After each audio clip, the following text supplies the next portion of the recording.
Hey guys, I hope all of you are doing good. I want you people to look at this circular current carrying loop. Current flow कर रहा है, I current red colour का दिख रहा है. अच्छा, अभी एक बात बताओ, हमने इस चीज़ को बहुत बार डिस्कस किया, आगे भी बहुत बार डिस्कस किया कि अगर इस सर्कुलर लूप के थ्रू करंट फ्लो करेगा, what will happen? A current carrying wire is a source of magnetic field, right? तो ये जो ब्लू कलर के तुमको सर्कल्स दिख रहे हैं, they are actually representing magnetic field lines. तो ध्यान से देखो, ये एरो भी इस लूप के अंदर घुस रहा है, ये एरो भी लूप के अंदर घुस रहा है, ये भी घुस रहा है, ये भी घुस रहा है, ये भी घुस रहा है. तो मैं क्या कहना चाह रहा हूँ? मैं ये कहना चाह रहा हूँ कि अगर इस लूप में करंट है तो इसके करंट के कारण इस लूप के थ्रू एक फ्लक्स क्रिएट हो रहा है. क्या क्रिएट हो रहा है? There is a flux created which is passing through the loop, right? Now if I ask you कि ये जो फ्लक्स है, कितना फ्लक्स इस क्लोज्ड सर्कुलर कॉइल के थ्रू पास कर रहा है, अगर मैं पूछूँ ये किस पे डिपेंड करता है, तो वी कैन ईजिली से जो भी फ्लक्स होगा, जो भी नेट फ्लक्स होगा, that has to be directly proportional to the current, because it is obvious यार. बिकॉज ये जो करंट है that is the producer of magnetic field. Current का स्ट्रेंथ जितना ज़्यादा होगा उतना स्ट्रॉन्ग मैग्नेटिक फील्ड ये प्रोड्यूस करेगा. जितना स्ट्रॉन्ग मैग्नेटिक फील्ड होगा इस लूप के थ्रू उतना ही ज़्यादा स्ट्रॉन्ग फ्लक्स क्रिएट होगा. Is that clear? तो हमने लिख के रखा कि भाई इस लूप के थ्रू जो नेट फ्लक्स है that is directly proportional to the current flowing through the loop. Is that clear? Okay. Now, अगर मैं इस proportionality sign को हटा दूँ, that is phi net in this case is equal to एक constant हम introduce करेंगे जिसको हम कहते हैं inductance, and this is something which you've already learned, understood before, right? Inductance पढ़ाया था, याद है ना? Inductance को हमने कैसे define किया था? We defined inductance LS, that is flux per unit current. देखो वही है यहाँ पर, L equal to phi net by I. phi net by I का मतलब क्या है? Flux per unit current. तो ये हो गया L, राइट? L जो है वो एक कांस्टेंट है जो तुम्हारे सर्किट के शेप एंड साइज, सर्किट के पैरामीटर्स पे डिपेंड करता है, करंट पे डिपेंड नहीं करता. जस्ट फॉर ए रिमाइंडर, याद है ये सब चीज़ें? Okay fine. तो यहाँ तक तो हमको समझ में आता है. एक लूप है, लूप में करंट है, करंट के कारण अपने ही लूप के थ्रू एक फ्लक्स क्रिएट हो रहा है, और वो जो फ्लक्स होगा that will be directly dependent on the strength of the current. जितना ज़्यादा करंट होगा उस लूप के थ्रू उतना ही ज़्यादा फ्लक्स होगा. Is that clear? Now the catch is, ध्यान से सुनना, मज़ा तब आएगा कि अगर मैं ये कहता हूँ कि if I is changing with time.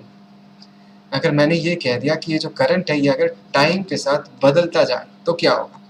It's interesting. If current I is a function of time, right? अच्छा, करंट को अगर बदलना है तो इसके पास दो ऑप्शन है. आइदर करंट टाइम के साथ इंक्रीज करेगा या तो करंट टाइम के साथ डिक्रीज करेगा. Is that clear? तो मैं एक सिंपल सा केस लेता हूँ. जस्ट लेट अस से कि करंट जो है इन this case it is a function of time, and मैंने ये मान लिया जो करंट है this is increasing with time. ध्यान से सुनना क्या होगा.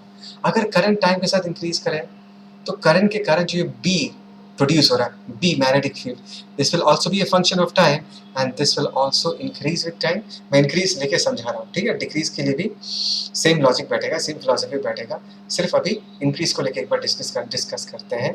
अगर करंट जो है वो टाइम के साथ इंक्रीज करेगा, वो जो मैग्नेटिक फील्ड प्रोड्यूस कर रहा है वो टाइम के साथ इंक्रीज करेगा, ड्यू टू विच इसके थ्रू जो फ्लक्स है, फ्लक्स इस लूप के थ्रू जो फ्लक्स क्रिएट हुआ है वो भी टाइम के साथ चेंज होगा, and in this case the flux is increasing with time. कुछ सुनाई दिया मैंने क्या कहा?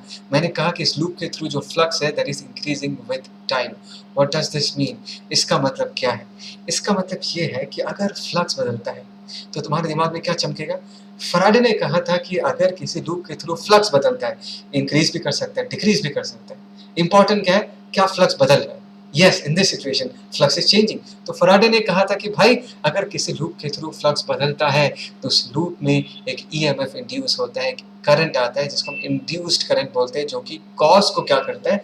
अपोज करता है. Is that clear? कुछ कुछ इंटरेस्टिंग दिखा तुमको इस पर्टिकुलर कहानी में? यहाँ पर हम इस लूप को देखते हैं. इसी लूप के करंट के बदलने के कारण, इसी लूप के करंट के बदलने के कारण इसके थ्रू जो फ्लक्स है वो बदल जाता है, ड्यू टू विच इसी लूप में फिर से और एक ईएमएफ इंड्यूस हो जाता है. मतलब अपने ही लूप के, अपने ही करंट के बदलने के कारण, अपने ही लूप के थ्रू फ्लक्स बदलने के कारण अपने आप में एक ईएमएफ इंड्यूस हो जाता है, and that is the reason इस ईएमएफ को हम एक स्पेशल नाम देंगे और हम इसको बुलाएंगे सेल्फ इंड्यूस्ड ईएमएफ. क्या बुलाएंगे हम इसको? We call this as self induced EMF. Is that clear? And in this case EMF का जो फॉर्मूला है वो हमेशा तो सेम रहता है, that is minus D phi by D T, है ना? In this case minus D D T of, हम इसको थोड़ा सा सजा के लिखते हैं। हमने यहाँ पर फाई को क्या लिख के रखा है, फाई को एल आई लिख के रखा है। तो अगर हम यहाँ पर एल आई लिख देते हैं, एल तो कांस्टेंट है, मैंने बताया था वो तुम्हारे सिर्फ शेप एंड साइज और सर्किट के पैरामीटर्स पे डिपेंड करता है, मीडियम पे डिपेंड करता है, करंट पे डिपेंड नहीं करता। तो माइनस एल को हमने बाहर रख दिया और यहाँ पर अंदर क्या आ गया, D I by D T. और ये जो एक्सप्रेशन है ये लेंस लॉ को भी जस्टिफाई करता है, लेंस लॉ जो इन्फॉर्मेशन देता है उसको भी जस्टिफाई करता है। लेंस ने ये कहा था कि किसी भी लूप में जब ईएमएफ इंड्यूस होगा उसका बेसिक इंटेंशन क्या होगा, उस ईएमएफ का बेसिक इंटेंशन होगा कॉस को अपोज करना। क्या करेगा वो ईएमएफ, कॉस को अपोज करेगा। इन दिस केस अगर मैं तुमको सीधा सीधा पूछूं कि भाई साहब इसमें जो ईएमएफ इंड्यूस हो रहा है इसका रीजन क्या है, कॉज बिहाइंड दिस, तुम बोलोगे सर करंट बदल रहा है, current is not the cause, the change of current is the cause. बात समझ में आ रहा है, current is changing. In this case हमने जो डिस्कशन किया था इसमें हमने ये माना कि करंट टाइम के साथ इंक्रीज कर रहा है, मतलब चेंज कर रहा है, so change of current is the cause. तो ध्यान से देखो यहाँ पर ये जो D I by D T है that is rate of change of current, ये हो गया cause, and as because current is changing एक ईएमएफ इंड्यूस होगा और ये हो गया उसका इफेक्ट। बात समझ में आया। And can you tell me ये जो इंड्यूस्ड ईएमएफ है वो हमेशा कॉस को क्या करेगा, ये जो इंड्यूस्ड ईएमएफ है ये हमेशा कॉस को अपोज करेगा। मतलब if the current is increasing the induced EMF will try to oppose the increase of current. If the current is decreasing, the induced EMF will be such that it will try to oppose the decrease of current. बात समझ में आया। ये बहुत ही important philosophy है जो मैंने अभी इंड्यूस्ड ईएमएफ के बारे में कहा, या वो सेल्फ इंड्यूस्ड ईएमएफ हो या इंड्यूस्ड ईएमएफ हो, that does not matter. If it is induced EMF it will always follow the basic principle of Lenz law, that is वो ईएमएफ क्या करेगा, कॉस को अपोज करेगा। इन दिस केस ईएमएफ क्या करे, करंट के चेंज को अपोज करे। इज दैट क्लियर, पक्का समझ में आया। इस कहानी को हम आगे और भी एक्सटेंड करेंगे, बहुत ही मजेदार डिस्कशन है आगे। फिलहाल अभी पॉज करो, पॉज करके लिखो, हम आगे बढ़ रहे हैं, ठीक है। Let's move ahead. Now let us see this diagram, बहुत प्यारा सा डायग्राम, ध्यान से समझ लो। तो ये हो गया हमारा सर्किट। मैं जैसा कह रहा हूँ वैसा देखो, इन डायग्राम्स को अभी देखने की जरूरत नहीं है। जिस डायग्राम के बारे में पहले कह रहा हूँ उसी डायग्राम को ध्यान से देखो। एक सर्किट है और अगर तुम ध्यान दोगे this is a variable resistor, right. मतलब इस सर्किट में जो कितना रेजिस्टेंस होगा उसको मैं बदल सकता हूँ, करेक्ट, सिंपल है। अगर मैं इस एरो को थोड़ा राइट की तरफ शिफ्ट कराऊं, the resistance of the circuit will increase and in that case the current in the circuit is going to decrease. अगर मैं इस एरो को लेफ्ट की तरफ शिफ्ट कराऊं, थोड़ा इधर लेके आ जाऊं, ऐसा कुछ दिखने में होगा तो क्या होगा, only this much amount of resistance will be active, ये वाला एक्टिव, रिमेनिंग वाला पोर्शन एक्टिव नहीं होगा।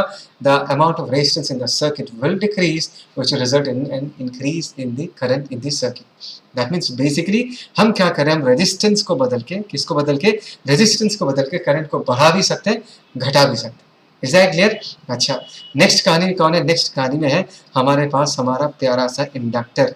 इसको भूलो मत, इंडक्टर आ गया सी में। देखो इसके पहले मैंने जो डिस्कशन किया था वहां पर हमने एक सिंगल लूप कंसिडर किया था। इंडक्टर में क्या है, देखो वही फिलॉसफी वैलिड होगा, सिर्फ इंडक्टर के केस में there are more than one loop. In this case जैसे कि दिख रहा है, 3 लूप्स है, 4 लूप्स है, मल्टीपल लूप्स है, लेकिन जो बेसिक फिलॉसफी है वो सेम रहेगा। बात समझ में आ रहा है। और वो ये है कि अगर ये करंट टाइम के साथ क्या करता है, ये करंट अगर टाइम के साथ वैरी करता है, फिर से कहा मैंने कि अगर ये करंट टाइम के साथ वैरी करता है, जब करंट इसके थ्रू फ्लो करेगा, जस्ट राइट ऑन दिस, जब करंट इसके थ्रू फ्लो करेगा तो ऑब्वियसली इसके through there will be some magnetic flux associated with this, right. कुछ ऐसा मैं फ्लक्स दिखा सकता हूँ, flux linked with the coil. In fact यहाँ पर मल्टीपल कॉइल्स हैं, मैंने एक सिंगल कॉइल को लेकर डिस्कस किया था, मल्टीपल कॉइल्स का भी फिलॉसफी वही है। सारे लूप्स के थ्रू जो टोटल फ्लक्स है वो भी टाइम के साथ क्या करेगा, वो भी टाइम के साथ चेंज होगा। बात समझ में आया। करंट वैरी करेगा तो करंट के कारण इस सोलेनॉइड के थ्रू या इस इंडक्टर के थ्रू जो फ्लक्स है वो टाइम के साथ क्या करेगा, बदलेगा। अगर इस इंडक्टर के थ्रू टाइम के साथ फ्लक्स बदलेगा तो इस इंडक्टर में क्या होगा, एक ईएमएफ इंड्यूस होगा। बात समझ में आया, एक ईएमएफ इंड्यूस होगा और इसको हम बोलेंगे self induced EMF. Is that clear. और ये इंड्यूस्ड ईएमएफ क्या करेगा, इस करंट के वेरिएशन को अपोज करेगा। क्या कहा मैंने, ये जो इंड्यूस्ड ईएमएफ है ये क्या करेगा, ये करंट के वेरिएशन को अपोज करेगा। अभी करंट अगर वैरी करेगा, there are 2 ways current can vary, either the current can increase और the current can decrease. So ध्यान से देखो, इन दिस केस मैंने क्या माना, the current I is increasing, ठीक है, ऐसा माना करंट आई इज इंक्रीजिंग। तो इस इंडक्टर में जो ईएमएफ इंड्यूस होगा, मैंने तुमको पहले भी सिखाया था, इंडक्टर दिमाग में आएगा तो उसको अगर मैं रिप्लेस करना चाहूंगा एक बैटरी से रिप्लेस करूंगा। किससे रिप्लेस करूंगा? एक बैटरी से रिप्लेस करूंगा, जो बैटरी सेल्फ इंड्यूस्ड ईएमएफ को रिप्रेजेंट करेगा। बात समझ में आया? तो इट इज ऑब्वियस कि अगर ये जो करंट है वो अगर इंक्रीज कर रहा है, इसमें जो इंड्यूस्ड ईएमएफ जनरेट होगा वो इंक्रीजिंग करंट को अपोज करेगा। दैट मीन्स अभी अगर मैं यहाँ पर इसमें जो ईएमएफ इंड्यूस हो रहा है उसको अगर एक बैटरी के सिंबल से रिप्रेजेंट करना चाहूँ, तो बैटरी के सिंबल का जो पोलैरिटी है वो कुछ ऐसा होगा, मतलब दिस इज आवर ईएल। बात समझ में आया? This is our E. Battery का पोलैरिटी कुछ इस तरीके से होगा। दैट मीन्स यहाँ पर जो ईएमएफ जो डेवलप होगा, it will have an intention to send current opposite to this I.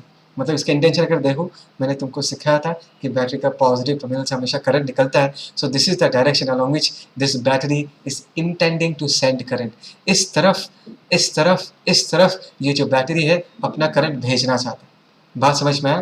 This I is the pre existing current in the circuit, ये ऑलरेडी प्रेजेंट था, और एज बिकॉज ये करंट बदल रहा है उसके कारण ये ईएमएफ इंड्यूस होता है। और इस ईएमएफ का इंटेंशन अगर देखोगे, इस बैटरी की पोलैरिटी को अगर देखोगे, ये करंट उल्टे डायरेक्शन में भेजना चाह रहा है, इस करंट को अपोज कर रहा है ये वाला करंट। बात समझ में आया मैं क्या कह रहा हूँ? देखो कंफ्यूज मत होना। इस सर्किट में फाइनली कितना करंट फ्लो करेगा, उसमें मुझे इस सर्किट में जितने सारे ईएमएफ्स है सबको कंसीडर करना पड़ेगा, एक्सटर्नल ईएमएफ को भी कंसीडर करना पड़ेगा, इंड्यूस्ड ईएमएफ को भी कंसीडर करना पड़ेगा। सब कुछ कंसीडर करने के बाद सर्किट में एक यूनिक डायरेक्शन ऑफ करंट ही होगा। मैं यहाँ पर सिर्फ तुमको इस बैटरी के इंटेंशन को दिखाना चाहता हूँ कि इस बैटरी को अगर ध्यान से देखोगे, ये इस इनकमिंग करंट को क्या कर रहा है, अपोज कर रहा है। इसके इंटेंशन के बारे में हम कैसे कंक्लूड करेंगे? देखो इसका पॉजिटिव पोलैरिटी, पॉजिटिव टर्मिनल किधर करंट भेजना चाहता है, आई के ऑपोजिट। दैट मीन्स ये इंक्रीजिंग करंट को क्या कर रहा है, अपोज कर रहा है। Is that clear? बात समझ में आ रहा है? सिमिलरली अगर मैं डिक्रीजिंग करंट के बारे में बात करूँ, तो इस पर्टिकुलर इंडक्टर में जो ईएमएफ इंड्यूस होगा वो इस डिक्रीज को अपोज करेगा। कैसे अपोज करेगा भाई? It would like to send current along the same direction. If this induced EMF likes to send current along the same direction as this I, how will the battery look like? So अगर इस inductor में जो EMF है उसको अगर मैं battery symbol से represent करना चाहूँ, वो कुछ ऐसा होगा। ध्यान से देखो, इस बैटरी का पॉजिटिव टर्मिनल इस तरफ है, करंट का डायरेक्शन इस तरफ है, इसका इंटेंशन जो है, करंट भेजने का जो इंटेंशन है वो इस तरफ है, which is along the direction of this current, right. That means ये जो ईएमएफ है इस करंट को क्या कर रहा है, सपोर्ट कर रहा है। सपोर्ट इसलिए कर रहा है बिकॉज ये डिक्रीज कर रहा है, डिक्रीज को अपोज कर रहा है। मतलब ये जो ईएमएफ है इस करंट को डिक्रीज करने नहीं देना चाहता, and that is a reason ये जो बैटरी है it is sending current along the same direction. बात समझ में आया मैंने क्या कहा? Is that clear? तो इस पूरे कहानी को अगर मैं सिंपल कुछ लाइंस में कंक्लूड करना चाहूँ तो मैं ये कहूँगा, सबसे पहली बात, अगर तुम्हारे पास एक सर्किट है जिसमें इंडक्टर है, अगर उस सर्किट में करंट बदल नहीं रहा तो inductor will just behave like a conducting wire. या अगर उस इंडक्टर के पास कुछ रेजिस्टेंस है तो वो सिर्फ रेजिस्टेंस ही ऑफर करेगा सर्किट में। लेकिन अगर उस सर्किट में करंट टाइम के साथ बदलता है, मैंने क्या कहा कि अगर उस सर्किट में करंट टाइम के साथ बदलता है, in that case what will happen? In that case the inductor will become active. In that case the inductor will become active and the inductor will behave like a battery. And how will the battery behave? If the current is decreasing, it would like to send current in the opposite direction. If the current is decreasing, it would like to send current in the same direction. That means the induced EMF will always have an intention to oppose the cause. Simply say it. ठीक है? इस चीज को अच्छे से लिख कर रखो, फिर आगे बढ़ते हैं। So here is one more beautiful diagram to again establish हमने just now जो डिस्कस किया था। देखो यहाँ पर क्या, दिस इज एन इंडक्टर। दिमाग में क्या चमकेगा? इंडक्टर मतलब बैटरी। कब? अगर करंट वेरी कर रहा है। तो ये जो रेड कलर का एरोस दिख रहा है, this is current, increasing current है। तो इंडक्टर की जगह तुम एक बैटरी बनाओगे जो इस इंक्रीजिंग करंट को क्या करेगा, अपोज करेगा। तो बैटरी का पॉजिटिव टर्मिनल इस तरफ, नेगेटिव टर्मिनल इस तरफ। You will make the positive terminal face the incoming current because this current is increasing with time and this battery has to oppose the incoming current. ठीक है? ये क्या case है, this is in this case we dealing with decreasing current, arrow sign दिख रहा है, तो inductor की जगह हम क्या बनाएंगे, बैटरी बनाएंगे, और ये बैटरी इसी तरफ करंट भेजना चाहेगा, अपोज करेगा डिक्रीज को, तो बैटरी का पोलैरिटी पॉजिटिव टर्मिनल कुछ ऐसा हो। ठीक है, बहुत प्यारा सा डायग्राम है, इसको बना के रखो। आगे बढ़ते हैं, let's move forward. Okay now problem solving का सबसे इंपॉर्टेंट पार्ट ये है जो अभी मैं डिस्कस करूंगा कि तुम ईएमएफ को साइन कैसे दोगे, कब प्लस लिखोगे, कब माइनस लिखोगे। देखो मैंने जो अब तक डिस्कस किया है, डेफिनेटली उसको यूज करके तुम साइन दे सकते हो। तुम पहले ये देखोगे कि करंट सर्किट में कैसे वेरी कर रहा है, इंक्रीज कर रहा है या डिक्रीज कर रहा है। उसके बाद तुम इंडक्टर को एक बैटरी से रिप्लेस करोगे, फिर ये देखोगे कि बैटरी का पॉजिटिव टर्मिनल किधर फेस करेगा, इंक्रीज कर रहा है करंट इंक्रीज कर रहा है तो उस तरफ फेस करेगा, अगर करंट डिक्रीज कर रहा है तो बैटरी का जो पोलैरिटी है वो ऐसा होगा कि वो डिक्रीजिंग करंट की तरफ ही करंट भेजना चाहिए। तो इतना टाइम ना एग्जाम में नहीं होता, होता है क्या इतना टाइम एग्जाम में? नहीं होता। तो मैं तुमको एक छोटा सा ट्रिक दूंगा, जिस ट्रिक से बिना कुछ सोचे तुम करेक्टली इक्वेशन लिख पाओ। कैसे, मैं तुमको समझाता हूँ। देखो this is A close circuit, right, LRS in this case current is varying, current जो है ये टाइम के साथ क्या कर रहा है, वैरी कर रहा है, ऐसा मान लो, ठीक है ना, ऐसा मान के करते हैं, करंट टाइम के साथ वैरी कर रहा है। अभी अगर मुझे इस पर एक लूप रूल लगाना है, तुमको कभी भी कोई सर्किट सॉल्व करना है, उसका मोस्ट ऑफ द टाइम सबसे इंपॉर्टेंट एक पार्ट होता है प्रॉपर्ली लूप रूल लगाना। तो अगर तुमको लूप रूल लगाना है, अगर मैं इस जगह से स्टार्ट करता हूँ, if I go across the battery then we are moving from negative terminal of the battery to the positive terminal of the battery, negative to positive को हम क्या लिख देंगे, प्लस ही। फिर हम इस तरफ जाते हैं, then I come across the resistor, और मैंने क्या सिखाया था, जब हम रजिस्टर के अक्रॉस जाएंगे definitely there will be potential drop given as I into R, लेकिन इसके आगे प्लस आई आर लिखना है या माइनस आई आर लिखना है। ये जो पोटेंशियल डिफरेंस है, चेंज इन पोटेंशियल है, वो हम कैसे डिसाइड करते हैं, हम रजिस्टर के थ्रू जब जाएंगे, if you are moving along the direction of current, current इस तरफ है, क्या बोला था, current always flows from higher to lower potential, बताया था, that means we are going from higher to lower potential along the direction of current, higher to lower जाएंगे तो पोटेंशियल हमेशा क्या करेगा, डिक्रीज करेगा। तो हम कैसे लेंगे, that is minus I into R लिखेंगे, ठीक है। लेकिन सीधा सीधा क्या याद रखोगे, रजिस्टर के अक्रॉस जाएंगे, करंट जिस तरफ जा रहा है उसी तरफ अगर हम जा रहे हैं तो माइनस आई आर लिखना है। अगर हम रजिस्टर के थ्रू जा रहे हैं और करंट का ऑपोजिट जा रहे हैं तब हम चेंज को कैसे लिखेंगे, प्लस आई आर। इस चीज़ को याद रखो, ठीक है। इंडक्टर का काम हो गया, सॉरी रेजिस्टर का काम हो गया, अभी बारी है इंडक्टर का। Now we come and we need to pass across the inductor. अभी इंडक्टर के अक्रॉस कितना ईएमएफ है, let us say that is L D I by D T. मैंने यहाँ पर साइन नहीं लिखा, मैंने सिर्फ यहाँ पर मैग्नीट्यूड लिखा, this is the magnitude of EMF. मतलब ये जो इंडक्टर है इसमें कुछ ना कुछ ईएमएफ डेवलप होगा, तुम इस इंडक्टर को बैटरी जैसा इमेजिन करो। अभी ट्रिक क्या है, ट्रिक ये है कि तुमने रजिस्टर में जो फिलॉसफी अप्लाई किया था इंडक्टर में भी वही फिलॉसफी अप्लाई करोगे। अगर करंट इस तरफ फ्लो कर रहा है, ध्यान से देखो, current is basically flowing along this direction, और जब हम ऐसा घूम रहे हैं लूप में, जब हम इंडक्टर के थ्रू पास कर रहे हैं, we are moving along the direction of current. और रजिस्टर में जो फंडा यूज़ किया था, यहाँ पर भी हम एग्जैक्टली वही फंडा यूज़ करेंगे कि अगर हम करंट के तरफ फ्लो करते हैं, मूव करते हैं, तो हम माइनस लिखेंगे, that is minus L D I by D T. Is that clear? And then we finally reach the same point again, and this change in potential in the closed loop will be in this case equal to 0. So this is the expression. लेकिन यहाँ पर एक बहुत बड़ा catch है, हमेशा याद रखना, सिर्फ इतना लिखने से नहीं होगा, तुमको और एक चीज़ भी ध्यान देना है कि whenever you put the value of di by dt, whenever you put the value of di by dt, you need to put it along with sign, put it along with sign, याद रखना, इसको sign के साथ put करना है हमेशा। Sign के साथ कैसे, मैंने तुमको हमेशा सिखाया था कि अगर कोई भी फिजिकल क्वांटिटी का वैल्यू बढ़ रहा है तो उसके रेट ऑफ चेंज को हम हमेशा पॉजिटिव लिखते हैं, याद है। ये तो क्लास 11 से सिखाते आ रहा हूँ कि अगर किसी भी फिजिकल क्वांटिटी का वैल्यू इंक्रीज कर रहा है तो उसके रेट ऑफ चेंज को हम हमेशा पॉजिटिव से रिप्रेजेंट करते हैं। If current I is basically increasing with time, if current I is decreasing with time, तो उसके रेट ऑफ चेंज को D I by D T को हम हमेशा नेगेटिव से रिप्रेजेंट करते हैं। बात समझ में आया? Is that clear? इसको हम हमेशा नेगेटिव से रिप्रेजेंट करते हैं। अभी मैंने क्या बोला कि whenever you write the equation, ये इक्वेशन लिख लेना, लेकिन जब तुम di/dt का वैल्यू पुट करोगे, you need to put the value of di/dt along with sign. If current is increasing, right it as positive. di/dt का जो भी वैल्यू है उसको पॉजिटिव में लिखना है. अगर करंट डिक्रीज कर रहा है तो di/dt का जो भी वैल्यू है उसको तुमको नेगेटिव में लिखना है. एक बार मैं तुमको क्रॉस चेक करके दिखाता हूँ, ठीक है. एक केस लेते हैं. Let us take a case where the, let us say पहला case where the current I is decreasing. Let us take a case where the current I is decreasing, ठीक है. तो मैं तुमको ये दिखाऊंगा कि अगर मैं इस केस में पूरा पोलैरिटी मान के, क्या बोला मैंने, पूरा पोलैरिटी मान के इक्वेशन लिखता हूँ, क्या इसके जैसा इक्वेशन आएगा नहीं आएगा वो देखते हैं, ठीक है. करंट I अगर डिक्रीज कर रहा है तो ये बात समझना कि di/dt का जो साइन होगा वो क्या होगा, नेगेटिव होगा. बात समझ में आया. एक काम करता हूँ, एक वैल्यू दे देता हूँ, तब जाके तुमको समझने में आसानी होगा. लेट अस से di/dt इन दिस केस, मैं इसको क्या लिख देता हूँ, लेट अस से di/dt in this case is -a लिख दिया, ठीक है. और मैंने इस टेक्निक में क्या सिखाया था, मैंने इस टेक्निक में सिखाया था कि you need to put the value of di/dt along with sign. So in the first case, let us say case A वाले इक्वेशन में अगर मैं ये ट्रिक यूज करूँ तो मैं क्या लिखूंगा, e minus IR minus L, di/dt की जगह हम लोग क्या पुट कर देंगे, -a, that is equal to 0.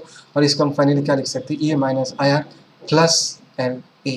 तो ये इक्वेशन आएगा, ठीक है. अभी अगर मैं एक्चुअली पोलैरिटी मान के, क्या बोला मैंने, पोलैरिटी मान के इक्वेशन लिखना चाहूँ, क्या मुझे ऐसा ही इक्वेशन मिलेगा, इसको एक बार चेक कर लेते हैं. अभी मैंने बोला कि करंट जो है वो डिक्रीज कर रहा है, तो यहाँ पर जो EMF डेवलप होगा, it would like to send current along the same direction as the pre existing current I की तरफ. तो I का एरो अगर ऐसा है तो इस इंडक्टर में जो EMF डेवलप होगा उसका पोलैरिटी कुछ ऐसा होगा.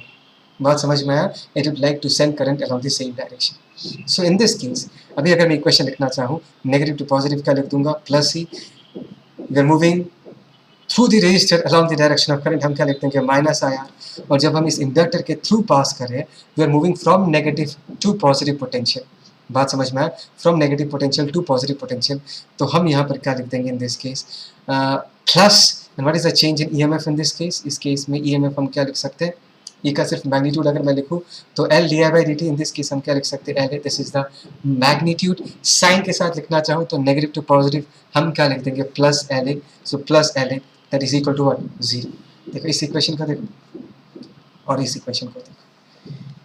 हमने इस इक्वेशन को पूरा पोलैरिटी चेक करके लिखा है ना, पूरा पोलैरिटी चेक किया, फिर इसको लिखा, और यहाँ पर डायरेक्टली हमने ट्रिक अप्लाई कर दिया कि डायरेक्टली इक्वेशन लिख लो और di/dt के वैल्यू साइन के साथ पुट कर दो, सेम आ रहा एक्सप्रेशन.